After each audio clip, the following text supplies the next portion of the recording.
All right, welcome to the Glass Eye Podcast. We're here with Clearfield football head coach Tim Janocko. Tim, thanks for sitting down with us. Thank you. Season preview for the Bisons, coming off a very strong year last year. First of all, I wanted to talk about that. Talk to us a little bit about your impressions from last season before we get into the next. We had a great year. It was a great bunch of seniors. Just a real fun group to be around. They worked hard, and we played a tough schedule. And some of the tough games that we faced throughout the season, I think, helped us in the playoffs. And going into Pittsburgh and beating Bashir was a huge win for us in our program. And then, playing Strong Vincent as tough as we did, and having a chance to win that game at the end of the season. We're very happy where we're at, and we're very pleased with the accomplishments the kids had last year. All right, looking forward a little bit here. A lot of senior talent departed. Jaron Campman, Isaiah Morgan, Cruz Kerr, even the kicker. I looked up Parker's numbers. He only missed one extra point all year. That's very, very good at this level. Talk about the challenges of replacing those kind of players. It's tough. We've been here before. We've had great teams in the past we've had to replace, down through the years. But it's tough every year. You go back to the drawing board, and in high school, that's what you're faced with. You can't go out and recruit or do things like that. So you have to just keep working hard and do the best you can. And kids are ready to step in. There are kids that have waited their turn to play. And you have to work with those kids and get them ready to play and be successful. Parker, you mentioned, is kicking for Air Force now. He made the squad. I didn't know that. That's great. Air Force Academy. So you're replacing kids like that, and Nick, got a full ride to Duquesne, and Jaron's at Lycoming, and there's some great players. Cruz is IUP, and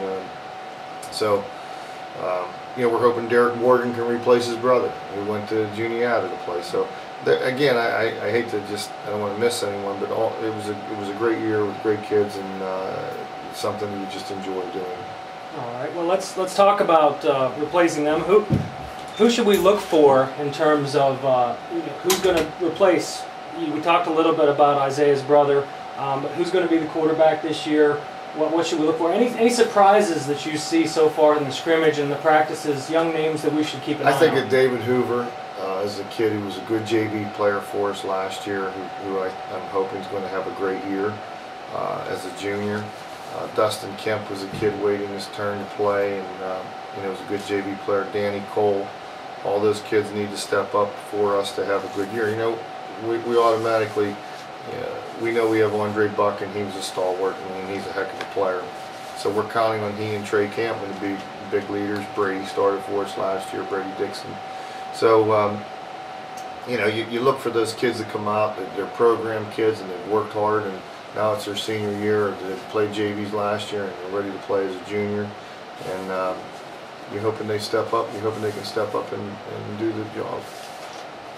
How are things going? You had a scrimmage Saturday against Punxsutawney, was it? Against Punxsutawney. And we've had a couple weeks of practice in. How do you feel about the team so far? I was pleased with our scrimmage against Punxsutawney. We did a lot of good things. We made some young mistakes, but there are things that are correctable, and it's really gratifying as a coach to coach this kind of team. Don't get me wrong, I like to go 10-3, but at this point in my career, I really enjoy the teaching and working with the kids and watching kids develop. And that I've had the opportunity to do that with this group, and I'm watching young kids that are sophomores, develop daily, and watching, the light goes on, and we have a sophomore quarterback in Curtis Fry, and we'll do something. He'll come back after playing and say, "Now I see what you're saying, and now I understand what you said."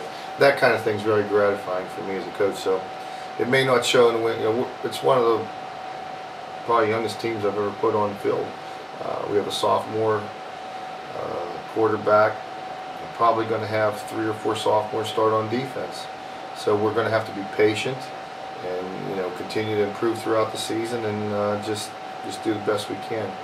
Without giving too much away in terms of your strategy, Jaron was an accomplished passer. You've got a sophomore. Are you looking to rely on the ground game a little more on offense, or is Curtis ready to throw it? I think Curtis is ready. We want to be balanced. We have to be balanced here at Clearfield. We don't have 300-pound linemen.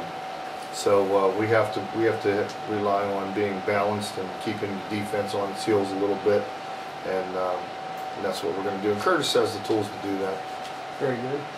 We'll talk about the schedule a little bit. It's very similar to the one you played last year. We have Du Bois right off the bat. Of course, Tyrone, anticipated rematch, I'm sure, from their part, the exciting game last year, and Huntington again, and well, the first 4 games are really tough. I mean, you start off with the Quad A school, and they're very similar to where they were last year. They're huge size-wise, probably the biggest school we're going to play. They look like a Quad A school when you see them on film. So we lead off with them, and then we have Phillipsburg. It's a rivalry, and they always have a good team. Things going on over there, and so we have them, and then we have to go to Indian Valley on the road, who's really has everyone back from last year. And then after that, you go into Tyrone. So those first 4 games, we just need to survive and do the best we can, and grow every week, and put ourselves in a position where we can hit that mid-season stride, get a winning season, and get into playoffs. So that leads into my next question. Your goals for 2009: winning season, get to the playoffs. Same as they've always been. Yeah, we want the winning season's a big thing, and then we want to try to get in the playoffs. Let's see where it goes. And the last thing we want to talk about, it's your 25th year here at Clearfield.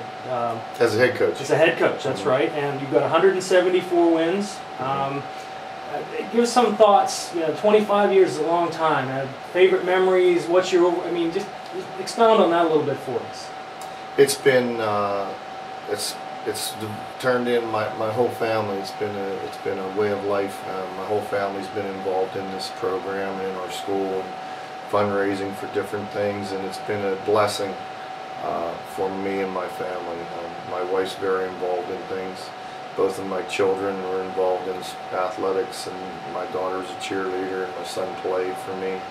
So and then I've had an opportunity to work with some outstanding, just wonderful people as assistant coaches, and that have come and stayed and come and gone, and some have moved on to be administrators, some have moved on to do other things, other head coaches at other schools. I've just been blessed, and it's really been a good situation for me. And I love Clearfield.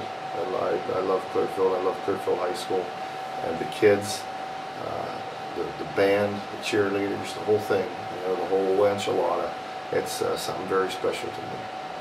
Well, Coach, we thank you very much for your time, and best of luck this season. Thank you. Thank you very much. Thanks, Steve.